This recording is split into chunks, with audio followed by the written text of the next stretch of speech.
Hello, everyone. Welcome to the Horror Room. I'm Travis Bruce, and today we're doing another indie horror spotlight. Today with us, he's a director as well as an author. Yeah. Let's shoot into this movie. So right now, it's streaming up on Tubi. It is called Shadow Man. Also, he has a book out right now called DC Chronicles: The Think Project. I have with us my man Tyrone Jones. Tyrone, welcome to the Horror Realm. Hey, how you doing, man? Just chilling. Yes, man. Yes. How you doing? Good, man. So let's talk a little bit about Shadow Man. Tell us a little bit about it. Well, it was it's still from the old Indian tradition, shadow people. That's basically what I'm into. A lot of folk tale stuff like that, and I just came up with a story about the Shadow Man. And I got like 7 movies to it. I got the origin and all the other stuff that come along with it. So it's just a dark entity that it hunts, it terrorizes, takes over, and approximately kill after that. Now, how long did it take you? I mean, as a filmmaker, you decided to make this a series. Yeah. How long did it take you to come up with the idea for this complete series? Well, I came up with the idea. I knew coming up with one film would be okay, but if I came package, it would be better. So I already knew that I wanted to do at least 3 to 4 films of this. So I came up with something that I could have a continuance about. So this film that you see now is a film that I put together as an entry film, like just introducing the character of the Shadow Man. Like right now, you understand him a little bit, but you know it's gonna be more to him. Now, is it hard as a newer filmmaker? Is it hard to come up with such a creative idea? Because I mean, we when you go with horror, I mean, you know what's out there is slashers, slashers, but is it hard to come up with an original idea right now as a horror filmmaker? I wouldn't think so. I try not to regurgitate anything. Yeah, I don't regurgitate anything. Everything that you're gonna get from me is gonna be original. It's like it's not gonna be nothing similar to it or anything that's that you can relate to it. Like I said, Shadow Man is just the first one. I have several more. The next film I'm finna shoot that I'm trying to get together is The House of Dread. nice. So I got if you like on my page, you'll see The House of Dread, Selfish Selfie, The Jit. What else I got? Peekaboo, which is a series. I got these already written, ready to go. So I'm just trying to get with people to see what they want to do with me. To sell them, I'm not trying to sell them because I want to be a part of it and part of my career as well as others. So I just decided to keep them instead of selling them. So now I'm having that situation where I'm trying to meet people, politics. It is, and I mean, good thing about the indie horror scene, it is a open area. I mean, compared to other genres where people are willing to help, people are willing to connect, network, and build with each other, and that's why I love the indie horror scene so much. Yeah, well, I'm new, so I don't know as many people. And the people that I've ran across, they already got different projects going on. So that's been my situation. Most people, the project they're trying to do or they're doing right now, and so I'm just trying to politic with people and get them interested in my film. The big labels they was interested, but since I didn't sell it, Yeah. Now I is mean, it hard? yeah. I was say, is it hard as a new filmmaker? Because right now, especially in the indie scene, in the horror scene, it's a lot easier. It's a lot easier now to make movies and even get them out there compared to it was even 10 years ago. Um, but do you also Yeah, feel like it's also because so many people are now? It's so easy to make films. So many people are making films that is kind of watering down the product. yes and no. Because a lot of films, it's the same story. Yes, Now 100%. you gotta select few that's not, and that's the good part. You know, you can tell what's the same story. You can look at something and you can read it. Oh, that's the same story. And you know the whole movie without even watching it. But I tell people, if you got a film, just go and shoot it. You know, but yeah, it's hard and easy. Especially like me, I got new material, like it hadn't been done before. So when I'm talking, I'm trying to get with people. I'm like, what kind of budget we got? That's the hard part. What kind of budget Yeah, we working with? Like my first film, I sold a house. I don't want to sell my other house to yeah, do this film. So now I'm trying to get with people to invest or partner up with me, and that's what I'm been looking for. Because it's just me. I don't have a team or anything like that. But yeah, it's films can be easily done because a lot of people friends and family. If hmm you got friends and family, you can put something together. Hopefully it's original, and if it's not, then you still shoot it. The only thing about Tubi is it's got to just meet the criteria. You know, if you have the color and stuff like that, and got your paperwork together, most likely they accept it, as long as it don't have a whole bunch of other stuff in it. yeah, You know, and and and that's what I'm trying to teach people about. They paperwork down here, the paperwork and what not to film. You know, I just tell them to keep it plain and simple.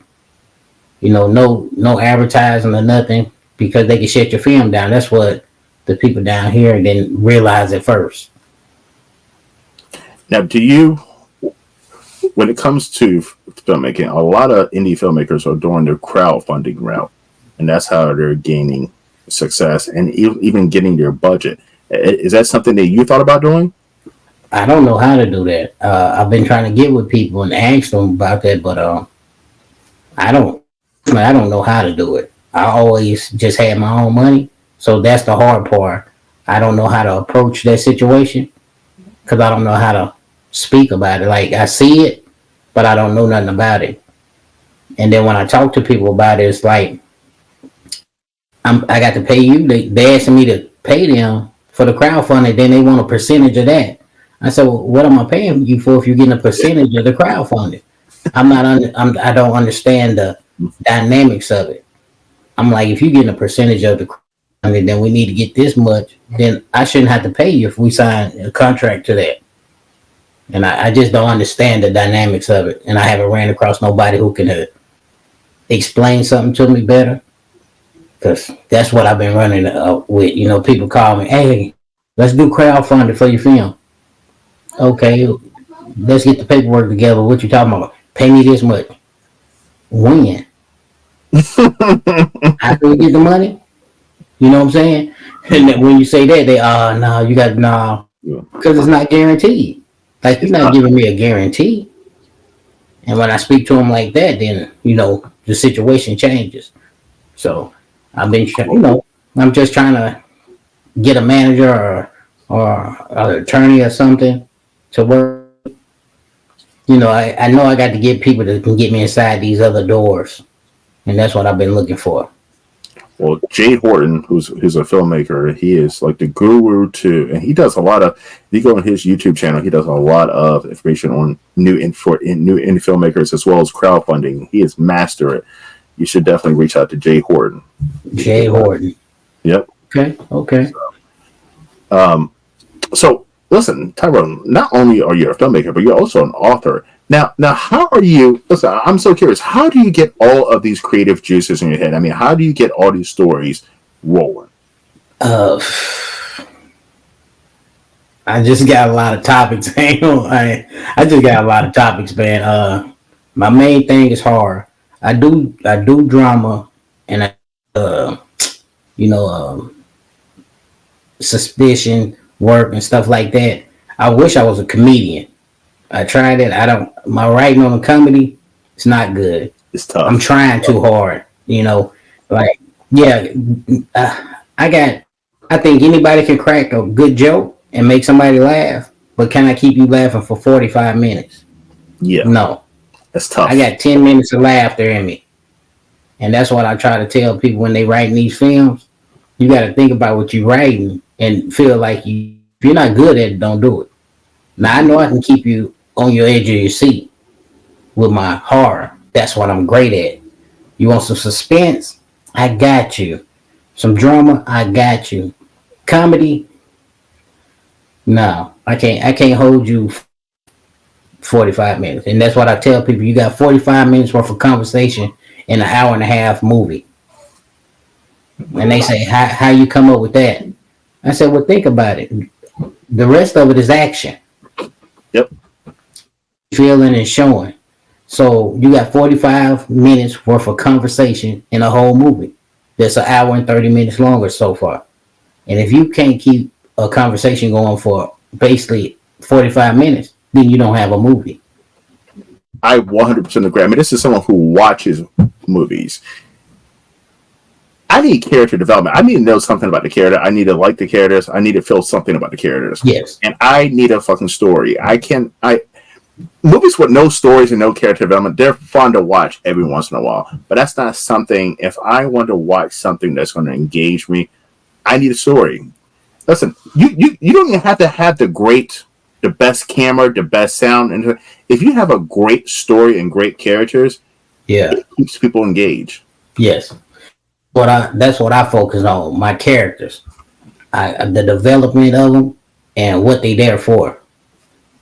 So the first thing I do is when I'm getting ready to write or think about something, I think about what kind of character I have, and then I base my story around the characters.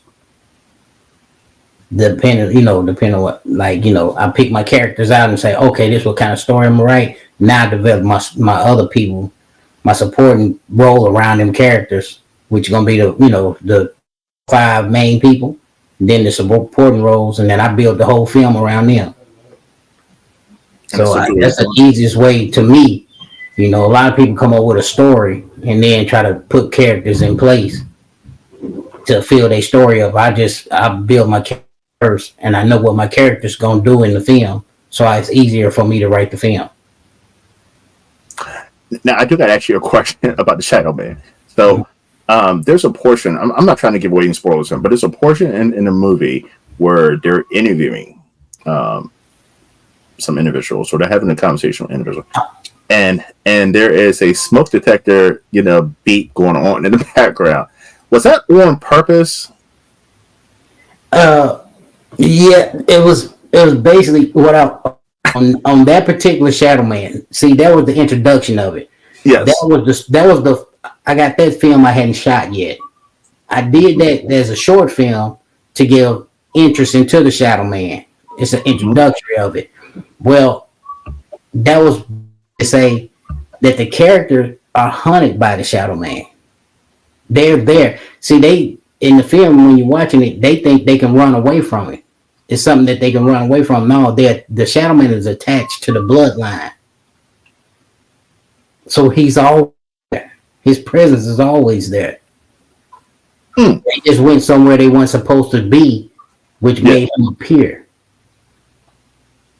Yeah, because what you said I was asking that question is because there's a black stereotype that black people in our houses, we always have, we never change the battery to the smoke detector, so there's always that random beep noise going on constantly. And I've been in numerous black people houses, and that's a thing, and it drives me nuts. So when I was watching the intro, I've heard the beep going on. I was like, I wonder if that was naturally there, or if he planned it to be there. Like if he put that in there to show, yep, this is the you take the battery out, and you kind of touch it, and it'll beep because you got to set. It's getting ready for the set. So I try you. I'm shocked you picked that up. I I'm pick up shocked everything, you man. picked that up. Shocked you picked it up. I I pick up try to everything, get man. subtle hints. Is one of my main people I like is Stephen King. Stephen King is great. So watching his film, growing up on his films, he puts subtle hints into a whole bunch of different stuff. Mm-hmm. I'm shocked you picked that up. I pick up everything, man. See, I'm but shocked. this is why. But this is why I'm the best person. If you ever wanted like me to review your movie, I'm the best reviewer to the movie. I pick up everything, every little subtle thing. I'm a great movie watcher. Like I immerse myself into a film, and like no other person probably does. So I pick up everything. I noticed. I was like, I wonder if that was meant to be in the movie or not, or if that was just something that just happened. You know, just you caught that part. It's just you caught that part. So you caught the laughter of the kids in the abandoned hotel. Yes, Laughter of the kids, but you didn't see the Shadow Man got his own language. So the kids, I never showed the kids. These are the kids he done killed in the past. These are the souls running loose. He he owns them. Who? Yeah, he owns them. See now, but by the way, listen, get your asses over to Tubi and definitely check out Shadow Man. By the way, if you go under search, you can't find a Shadow Man. Just type in Tyrone Jones's name and it'll come up as well. Yeah, Tyrone Jones, Shadow Man. Now, listen, I said in the beginning of the interview, not only you're a filmmaker, but you're also an author. You have a book out right now. It's called DC Chronicles, The Think Project. Tell us a little bit about that. That's my detective series. It's about a detective. He was an FBI agent who retired because his friend got killed. See, this is a 3-part series, but what I opened it up with was already being a detective. And this particular book is called The Think Project because it's about a drug that the military had created and took offline because it had a side effect. People can see what's happening to you, but they don't see how it's happening to you. And this dude heard about it, so I don't want to give up too much of it, but but that's what it's about. It's about a drug that had side effects the military had, and the dude found out about it, killed the scientist, took the formula, and selling it. And now, is it easier to write a novel compared to writing a screenplay for a movie? They basically the same thing to me, because what I do is like my movies are still just books to me. I only did the book to show people that I got a different way of writing, and I got a different style of what I write about. I don't just thing that I can write or talk about. So I did the book because it was a lot cheaper than doing the movie, and I can put that out myself.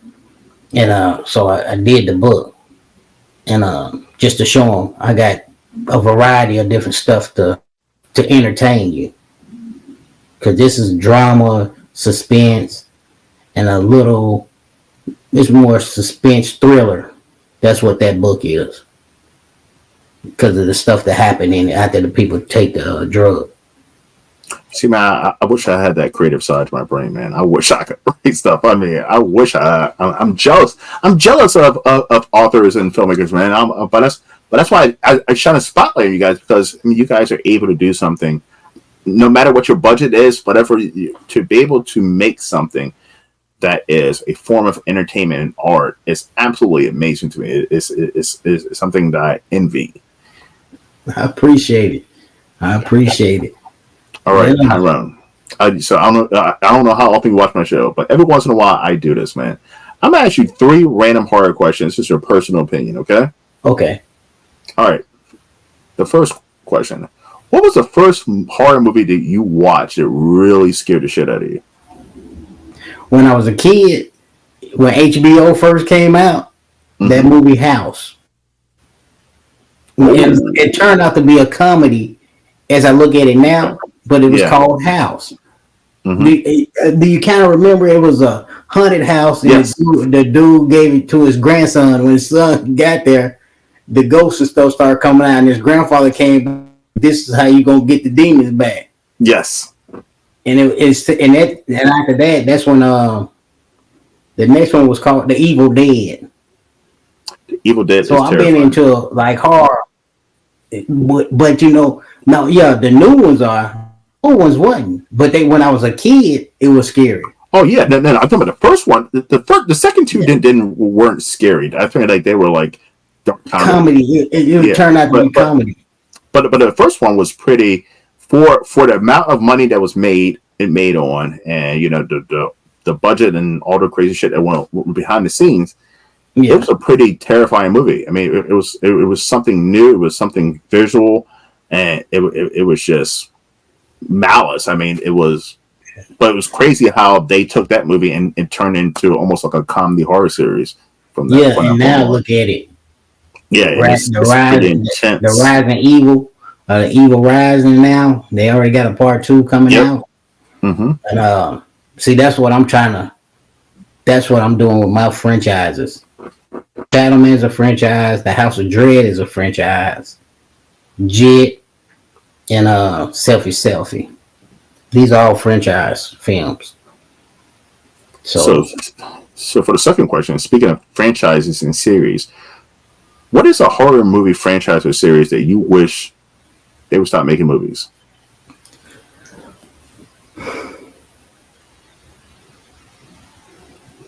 I want to say Jason. Because he do the same thing, but I guess like they just kill him, but they bring him back. I don't know how they bring him back. They rounded up his body.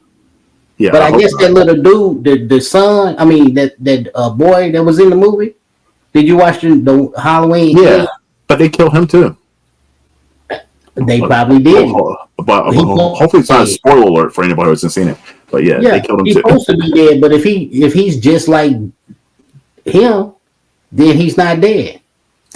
I hope not. I mean, listen. The original Halloween. The only way I see it being rebooted. The original Halloween is my favorite horror movie of all time. I'm done with Halloween movies. I wish they would just put that to rest. There's nothing new there. You know what I mean? There's nothing else. There's nothing else there. I agree with you with Friday the 13th. There's nothing. The guy back on the wall over there, Texas Chainsaw Massacre, put him to rest. There's nothing new there. Come up with some new ideas. I mean, I love those guys. I grew up in the 80s. I'm an 80s kid, 80s horror, all that stuff. I'm okay with my horror icons. Just Freddy. They finna bring Freddy and Jason back to fight. Please don't. Just keep them in the past. No, they already doing it. I hope not. they already shooting it. Oh my goodness. They got that. I hope they don't mess up the Gremlins movie. Oh yes, I saw that too. I'm like, my goodness. They got the Gremlins coming out. Man, they got a bunch of horror films coming out. I want to see some. I want to see some new. This is what I hate about Hollywood horror. I love those movies and so forth. But like, come up with something new. Like, I'm surprised. I say this all the time. I'm surprised they don't tap into the indie horror scene and see some of these new filmmakers who come up with original ideas and say, "Hey, here's a budget. Let me see what you can do." You know what I mean? But they come up with the same shit over and over again, and just at this point, I mean, at the point it becomes a money grab. You know what I mean? And unfortunately, most horror fans are still going to spend money, and they're going to see Jason 200 at some point. You know what I mean? It's just going to come on. Only thing I think what I see about them working with the new people is how they approach me. I don't know approach everybody else. I know how I was approached. We like that idea. We love it. We're gonna buy it from you. I said, buy it from you. What that mean? We're gonna offer you this, and that's it. I said, but I got 2 movies right now. Yeah, you're gonna have to wait. We're gonna buy this in the country. I said, well, that don't make sense to me. I'm supposed to be a part of this. So if you buy it from me, that's the end of it, right? Yes. I said, well, that's not gonna work for me. I don't want to sell my movie. Yeah, because if it becomes a success, then you don't even get back in royalties or nothing on it. No, I got a car. That's what I got. They gonna give you some money after you pay taxes. You might can find some little house and buy, but basically a car. And then you can't. I mean, once you get the car and put tags and stuff on it, you back to square one. Yeah, you had a movie and you sold it, but you only gonna get credit for the creator of the movie, and that's it. And then 6 months later, you look up, it's on the, and it's made 80-90 million dollars, and you got a car. Yeah, that's it. No, I don't want to be that guy. I want to reap some of the rewards and stuff, and you know, I want to be a part of it. I wish I can get in touch with what's his name? The one who did Us and no Jordan Peele. Jordan Hill. I wish I can, you know, talk to him. Like, look what I got. Look, you know, I've been trying to get in touch with Tyler and stuff. They just too hard to get in touch with. You got to go through so many people. And I'm like, it shouldn't be that hard. I've been waiting on 50 Cent stuff to open up. I've been down there like 4 times.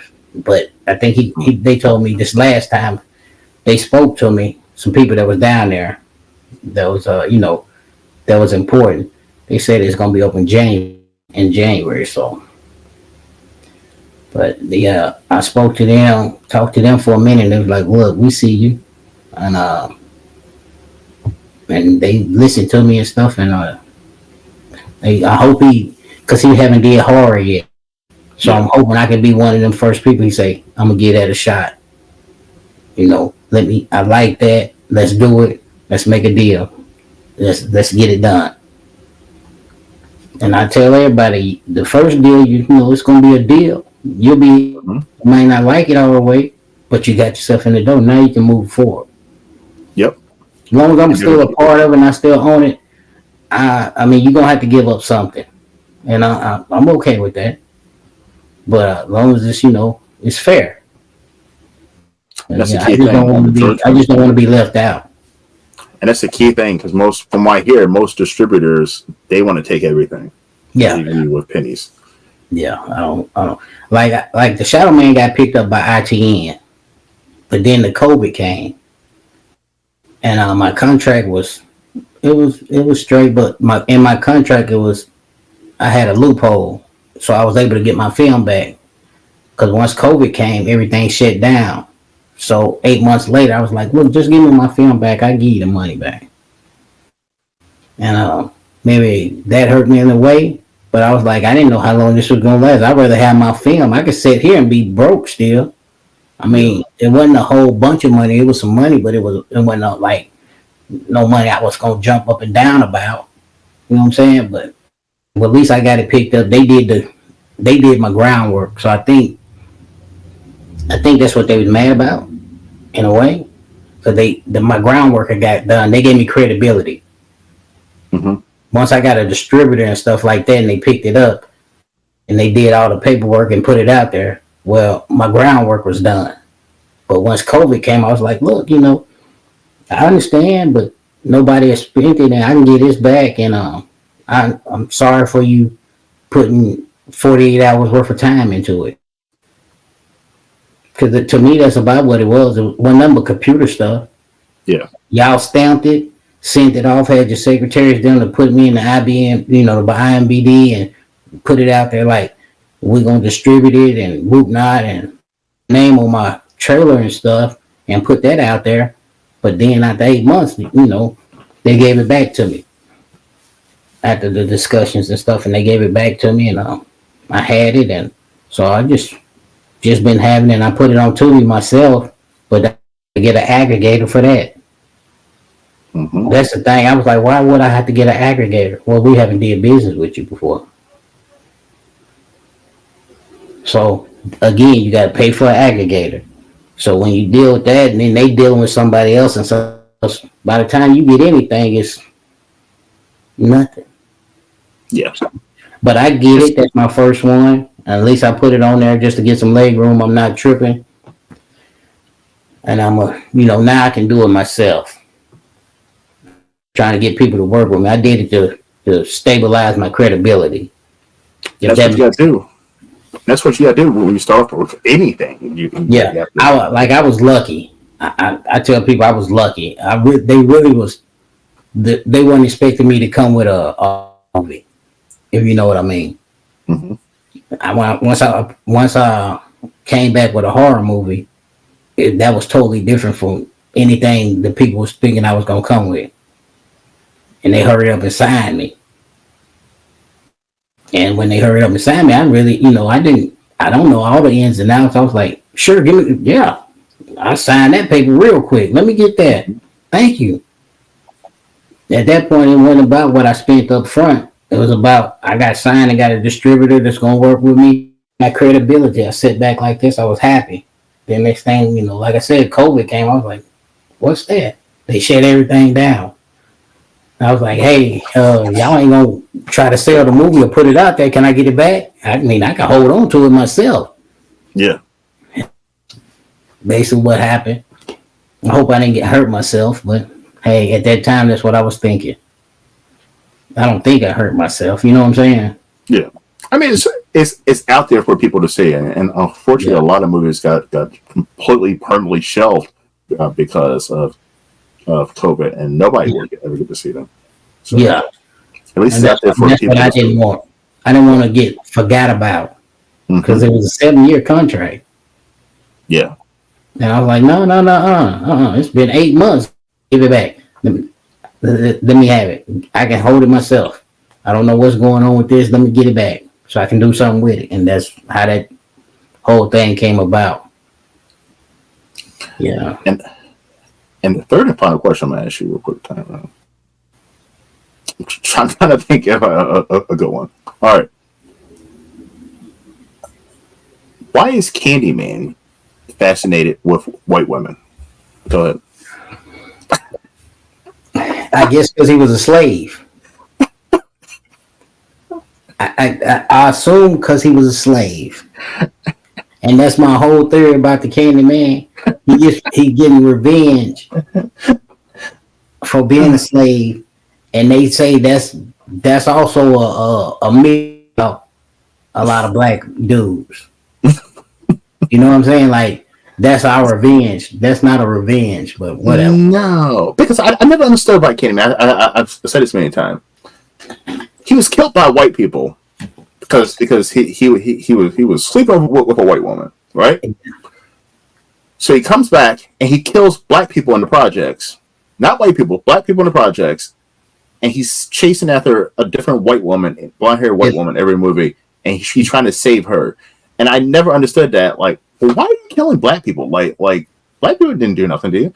But like you say, I mean, unfortunately. To me, this new Candyman is better. I like the way P.O. did it because it made sense. I wasn't a fan of the new. You didn't like the new one?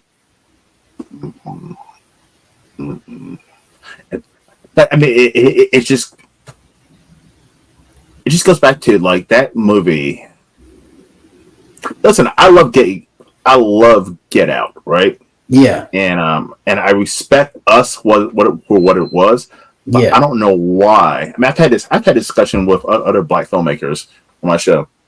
I don't know why, but Jordan Peele makes black men look so bad in his movies. I mean, they're always bums, or they got to be saved by a woman, or they're living off of a woman or something, and they're weak, or they're crying in a corner, and and like I don't know why he does that. And my own explanation, because I interviewed somebody recently, and I said, the reason why I think he does that is because,